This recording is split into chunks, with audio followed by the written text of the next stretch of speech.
Soy David Roufes, soy un miembro de la Asociación Cívica El Ventanal, que trabaja en el barrio de Zaidía y en el municipio de Valencia. Es un proyecto colectivo donde todas las personas, independientemente del tiempo que lleven, pueden aportar ideas y pueden usar el espacio para crear participación ciudadana, para crear cultura,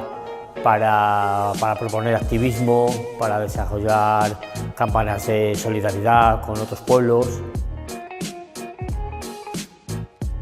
Mi nombre es Elena Estela Baeza y soy la comisaria de este proyecto.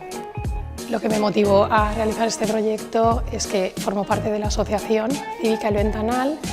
Veo como cada día hay un montón de actividades, de talleres, de eventos, de vida, en resumen, y cuando vi la oportunidad de poder darle un poco de visibilidad a este proyecto, es decir, de fomentar la participación, que es algo que creo que es muy importante y que debe cuidarse y fomentarse constantemente, pues no lo dudé en presentar un proyecto en el que pudiéramos realizar las actividades que hacemos en El Ventanal y otras más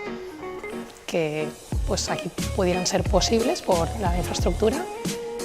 para más gente, abierto a toda la ciudadanía.